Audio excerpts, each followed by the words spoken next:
You are blind. All right. Well, sure you're deaf. Welcome back. Welcome back to our house. Hi, I'm Finn. And I'm Sawyer. And you're listening to Our House, A to Z. Here we are, and it is still our house because this podcast is being recorded by two people who share the same house as the normal Our House hosts. But instead of A to Z, this is F to Z because it is with my, by the way, I'm still getting used to saying I have a 15-year-old son, Finland Lens. Ladies and gentlemen, let me introduce to you our firstborn, the lion's share, the double portion, Mr. Finland Zachary Lens. Over to you. How you doing? Good. Good. What about you? I am fabulous. I can't believe you just told everybody my middle name. Bruh. Oh, is that a secret? Nobody knows your middle name? No, a lot of people know my middle name. Well, now everybody Everybody's does. going to be like, Finland Zachary. I know. It has a nice ring to it, though. You got to admit. True. Which, by the way, the middle name being the dad's first name is a long legacy in my family. Is it actually? My middle name is my dad's first name. His middle name is his dad's first name. So on and so forth. Really? And your middle name is your dad's first name, and your firstborn son's middle name will be your name. So whatever. I'm just telling you that now. Finland Lens. That's kind of weird. It'll be something Finland Lens. Yeah. I feel like Finland for a middle name is kind of weird. It's kind of rad. Finland, period, is kind of rad. Yeah, All right, it is. so let me ask you this. You just finished the third year of King's Academy. Is that right? Yes, sir. And you finished your freshman year. Mm-hmm. So you did 7th, 8th, 9th grade at King's. And I want to ask you now, having just gotten out a few days ago, what were some highlights of the year? Let's see. Let me ask you this. Would you consider yourself a good student? Yes. Okay. Oh, quick. He's quick with that. You didn't even think about it. I am a good student. Well, I just got your report card in my email, and I actually just read it this morning. Did you before this actually? podcast. I really did. And I am happy to say Did I get any B's? You did not get one B. Did I really not? You had 19 grades, and they were all above a 90. So, I'm just saying. I told you I'm a good student. Yeah. I mean, Sawyer had 27 grades, and they were also all above a 90, but I don't know if he's a good student. There's so. no way. I choose not to read the teacher's notes. I just look at the grades because that's where my value system is. Fortunately, you Yeah, have a I know. mother that also reads the teacher's notes. So Fortunately. it takes two. But anyway, yeah, no, you're a great student. All right, yeah, so talk to us about the year. It was good. I feel like the beginning was like super like slow. Like Okay. I feel like the first to second quarter, like up until Christmas, like one quarter felt like 3 quarters of a year. Okay. Because I can't remember my modules, but I know I had entrepreneurship, Right. and that felt like it took a year and a half. Why is Even though that? it was 1 quarter. I have no idea. Maybe because there was so much. Maybe it was just quarter 2. That was a Okay. long time just because of entrepreneurship. Well, But I liked that also class. you did like it. Yeah, it was good, but it was just like very, very long. You did a good job in it too, because I went in and sat in on your Oh, yeah. presentation, and I thought your business strategy and plan was excellent. Thank you. So yeah. I'm ready to invest. No, that's great. So if there are any listeners out there who are considering King's as a potential option for their kids' education, you know, me and Mom talk about King's all the time, but we don't hear a lot, as much maybe from the students themselves. Now, you've only gone to private schools your whole life. Correct.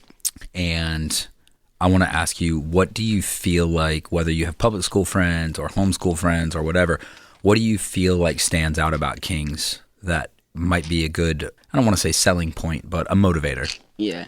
I would probably have to say, like, the environment. You look at a lot of, like, public school environments, and it's, like, pretty bad. Okay. I feel like it would just be, like, better than the next thing. It's fair. Yeah. It's just, like, a really good school. Well, I think of environments, I think of in middle school, you guys were playing against public school teams. Oh, yeah. So, okay, just definitely from better a than purely athletic department purely athletic. complex, Yeah. or situation, Like- I would say the environment of the athletic department and the Yeah. ethics of the team, you know, the language used on the court. Much different. Yeah. Much different. Yeah, which I know that athletic departments are typically like a gray area, like they don't Yeah, necessarily yeah. reflect the culture of the school, But but it was still a lot different than, like, very much. them versus us. It was much different. What's one more example where you could say, okay, this environment is different, even from maybe another Christian school? Even from another Christian school. Right. Because I think a lot of people say, well, a Christian school is a Christian school is a Christian school. Yeah, it's like, yeah. okay, they're all the same, one and the same. What do you feel like is unique about King's?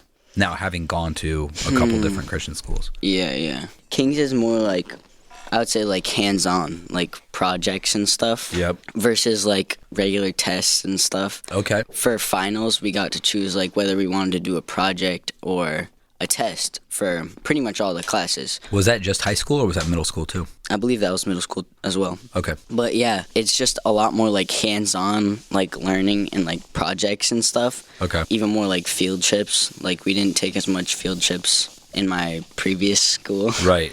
Yeah, it's just much more like in-depth, I would say. No, okay, that's good. And so I'm glad you said that because a lot of the press that gets released about King's is really about the spiritual climate. It's all like, oh, the chapels and the prayer in the classrooms and the, all that kind of stuff. So it's kind of good to hear from an academic standpoint, a curriculum standpoint, even down to testing and stuff like that. So you feel like even there, you like the way that King's approaches that kind of stuff. Yeah. Good. Even though I am more of a test guy. You're a wicked test guy, but that's okay because they're still tests. Yeah. So, and clearly you didn't seem to have much trouble with whatever else they were throwing at you. So that's great.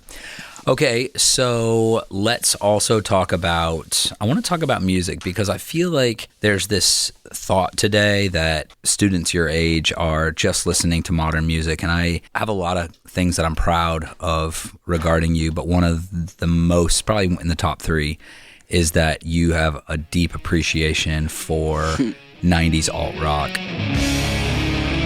and early 2000s. And Definitely. I mean, it's uncommon, but it's, I think it's a really important part of your education too. Yeah. And so, do you remember, what were we listening to this morning? Do you remember? It was, you said it was a one-hit wonder, right? It kind of was, It was. We were listening to that Primitive Radio guys. I'm trying to remember. Wait, what was the song called? I'll give you a hint. Standing. Yeah, and it had the BB King track in it. Yeah, that's the one. But it was like standing by like a broken phone booth. Yeah, with money in my hand. Pocket. Yeah, or money in my hand. Yeah, that's right. I feel like that. I feel like that is just gonna, until the day I die, it's gonna just be laced into random conversations and things. Anytime I see a phone booth, which is actually pretty rare now. But True. Yeah, that's a great song. And what are some other bands that you've been learning on guitar that you feel like? On guitar? Yeah, some songs, bands. Let's see. Well, Noah Khan is more modern, but I've been learning some of his songs. Yeah. You're doing great with those. Let's see. What else? Oh, Wild Night, but the John Mellencamp one. Oh, yeah. Because I like it better. Yeah. I like the John Mellencamp one better. Yeah, I do too. You learned a couple of Wallflower songs, didn't you? No, that was Sawyer. Oh, I thought you were working on I was trying, but One Headlight. It was a little too hard. One Headlight. Yeah. I love that song. I know, it's so good. And you're listening to all the good stuff. Third Eye Blind. You've been listening to good stuff. Anyway. Bon Jovi. Oh, yeah. Well, that even predates all that stuff. But yeah. Bon Jovi to practice your vocal range. I mean, yeah. And Runaway. Yeah, that's right. Dude, that is some high singing. Yeah, that's great. That's great. That was fun. Okay, so school year's over. Let's talk about the summer. Oh, I have a lot this summer. I'm actually insanely packed. Yeah. All right. So what are you looking forward to? We have Camp Clear, which is going to be a heck of an awesome time. Okay. It was really fun last year, so I'm super excited for this year. Yep. That's next week, and then after that, we're going to Maine. Right. Which I'm excited for. Good. Now, see, when I was a kid, summers were lazy, not lazy, but all day, every day. It was almost like a boredom game. Like you're working against the boredom clock. You're constantly, and that's why kids like me got in trouble because, you and Carlos. Me and Carlos. Yeah, it's true. But I mean, you're riding your bike everywhere. Yeah. You're seeing how far you can get, how far you can push every envelope. You're just out to, like when me and Sawyer rode bikes to Attleboro. Yes, exactly. Yeah. That's a long way. It was fun. The reason I bring that up, though, is because you have an absolutely packed summer. Yeah. Like almost every week is blocked and accounted for. Yeah, I'm pretty sure like I only have like 5 or 6 days in July that I'm here. Because That's crazy. Maine, then just like a bunch of other vacation stuff, and then like Yeah. a few like mission sort of things. Yeah. But I'm excited for that. Yeah. And Like what kinds of mission stuff are you thinking? I got like invited to go to be a camp counselor for a summer camp for like foster children. Okay. So I'm pretty excited for that. That's sick. I think that's going to be fun. I'm a believer in summer camp. You're a believer in summer I'm camp? a believer in it. I love I summer love- camp. Yeah. I mean, like, I was always the big advocate for our own youth here at HPC. I'm like, dude, God changed my life at summer camp. Yeah. You know, I got called into ministry at summer camp. I mean, I just remember, like, so many crucial life moments. And then going to college. Actually, I wasn't a camp counselor until I went to college. So you're, Really? like, a little ahead of schedule here. Yeah. But I don't know if I could have been trusted to be a camp counselor at Probably your not. age. Yeah. Probably not. You're a lot more responsible than me. You get that from your mom. So, but anyway, no, so that's awesome. Yeah, I'm excited. And then we have some stuff in August. Right. And then not a lot of time to do stuff. No, Only, definitely not. Like after next week, I'm packed until beginning of August. Yeah. Now, talk a little bit about road trip. Road trip I'm excited for. Road trip is, I don't know, what would I describe it as? I think they'd say it's something like it's a young men's leadership training program or something like that. You know, that kind of sounds right. But what does it really mean? Road trip, it's like about a week where we go out with like no like electronic, no nothing, can't take shower, no deodorant. You go out. First year we hiked Mount Garfield. Okay. And that first year is that was New Hampshire. the summer after 7th grade Yes. or the summer after No, 6th? summer after 7th. Okay. And then summer after 8th grade is what was it? I don't even remember. Katahdin. Oh, Katahdin, that's Yeah. right.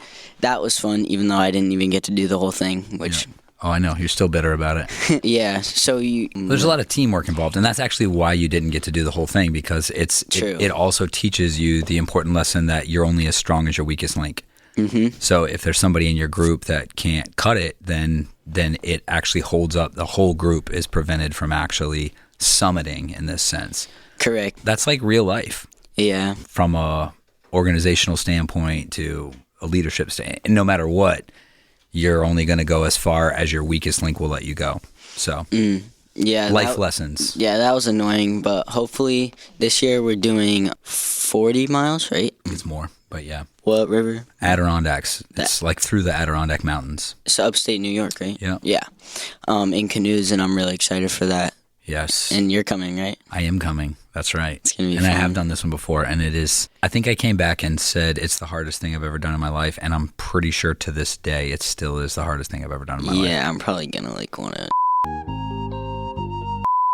Yeah, Anyways. it's a lot. It's a lot, but you know we should be doing push-ups right, like probably actually right now instead of recording this podcast. You haven't been doing your push-ups? I don't do push-ups. No, I got to get back on the machine in the basement. I got to get stretched out. I was worked doing out. them yesterday, but I actually messed up my elbow, so Oh. it was so hard. I only did like 10, and I couldn't because my elbow hurt. I jumped on the couch yesterday and absolutely smashed my elbow on the back yeah. of the couch, like in between two cushions. Like, Oh, yeah. how unlucky. Yeah, that's a bummer. That sucked. But yeah, so it's a lot of canoeing a and lot. some portaging, fair amount of portaging, but Yeah. it's all upper body. Yeah, that's not gonna be too fun, but I still think it's gonna be a good time. It's gonna be a great time. Yeah, It's gonna be a great time. yeah, I'm excited for that. Okay, and then it goes on, and it goes like after every summer, Yeah. like the challenge. It I gets, mean, like- after every school year, the challenge gets a little harder. A little bit. Everybody says the canoeing one is the hardest, though. It definitely is. Well, because it works a different part. Like everything else is Yeah. legs. You're always hiking. You know, like even in Colorado, you're hiking. You're doing like a 14,000 foot summit. You know, it's a pretty intense. Like Yeah. it's a real hike, National Yeah. Geographic style. But the Adirondacks, it's all upper body, and you're sitting in a canoe for hours and hours Yeah. in the pouring rain, against the wind, across lakes with like white cap waves on them. It's. In a lake? I saw some guys go over. We went with some guys that didn't make it back, so I'll just leave it at that. But Was that you or the waves? I mean, I'm here today to talk about it, so yeah, dude, it's a blast. And I'm excited. if you have any questions, anybody listening to this has any questions about that, you should talk to Lyle, Jacob Del Rosso as well. And I think there are some of those grades are actually open, so Oh, yeah. If there's a young man in your family that is looking to get outside and experience some alternative forms of education other than YouTube, then yeah, what can be learned on a screen, get a hold of Lyle Richardson or Jacob Del Rosso, and I would love to see some more young men push into that. So pretty cool. Yeah, it's awesome. Anything else you want to talk about for the summer? Any other plans?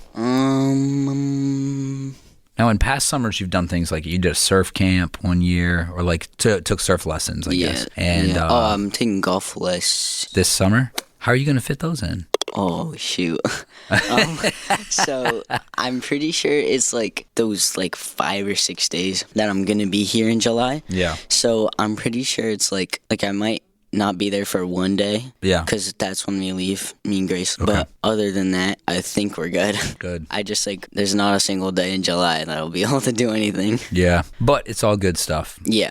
It's all Great stuff that I think it goes along with you. It's not like it goes along with your calling, which, by the way, that's kind of how I wanted to close this. I wanted to ask you, one of the big things at Kings is we want to create a world where kids could pursue their calling. Yeah. And the first step of that is obviously like really hearing from God on what that calling is. Where do you feel like you are in the process of all of that? Do you feel like you know what God's called you to do? Like, kind of. Like, not like fully. But yeah, sure. But I think, we get pieces at a time. Yeah. So I think it's good that the Lord doesn't show us the whole picture. Yeah, because I feel like I've gotten like some different things. Yeah? Like, talk about it. I feel like a strong passion for worship and stuff. Yep. And when I play on guitar at night, I'll just play and just sing and stuff. Yep. But I feel like I've also gotten words for when we had that prayer module. Yeah. With Uncle John. Yep. I got a bunch of words for Daniel almost. Okay. But a judge almost. I'll show you my notebook after. Yeah. I wrote them all down. But so when you say prophetic, you say words, you mean prophetic words from people or stuff you feel people. like you've gotten from the Lord? From okay. people. Yeah, cool. Yeah. Cool. But it was a bunch of the same stuff. Okay. Which makes me think yeah. Yeah. Well, if you had to summarize that stuff, does it all sort of work together to start to categorize a calling for you? I mean, kind of. Yeah. I feel like I haven't gone enough yet to start to do that. Do you think you see a future in ministry, or do you feel like because I know you've gone back and forth on some of that, yeah, the Lord's given you a lot of giftings that could be used outside of ministry too, obviously, but I feel my personal conviction is with each year that passes, we're seeing a greater blurring of the lines between marketplace vocation and ministry, church ministry. So I think it used to be these real clear cut things I'm going to be a pastor. I'm going to be a worshiper. I'm going to be this. I'm going to be an evangelist. I'm going to be a missionary. And now it feels more and more like the ministry calling is sort of inextricably woven into other stuff. Yeah, yeah. That makes sense. I can definitely see that. Okay. Yeah, for sure. I feel like I've gotten different stuff on both sides of the line. But Right. since the line is so blurred, Right. It's Yep. connecting, sort of. I don't know. Right. No, it's good. But It's yeah, good deal. Anything else you want to share with the audience? I think so. Okay. What about you? No, this has been great. Thank you for your time. No problem. Yeah, love you, buddy. Love you too. You're the man. All right, our house out there. You've heard it straight from the horse's mouth. This is I it. see how it is. This is a 15-year-old in 2025. Instead of talking about them, try to talk to them. Try to talk with them. Yeah. Don't talk at them. Talk with them. Talk with them. Laughing. I'm laughing with you, not at you. We're usually laughing at you. I feel like we should do an outro with you doing the dang. Me said that, me said that. Me said it, me said it. But we kind of need the video for that because there's an interpretive dance that Finn does specifically in the kitchen, and You can't talk. It's You can do interpretive dances all the time. yeah, but mine are anointed, so it's different. Mine are Sure. inspired by visitation, but I do feel like between you and Sawyer, that's a ministry in and of itself. It's just Sawyer doing the narrative and you doing the dance. There's I think you guys could take that on the road. Probably. So, anyway, maybe one day the church will be lucky enough to see that. But in the meantime, just imagine out there. Just You know imagine. how many people are going to ask me about that? Yeah, hopefully everybody. Hopefully you have Hopefully to do it. nobody. All right. Hey, have the best day of your life out there, our house community, and we love you. We'll see you soon. This This is Messer. And I'm Willa. This is our house from A to Z. Thanks for coming over. Well, isn't that special? Lock the doors. Am I in danger at all?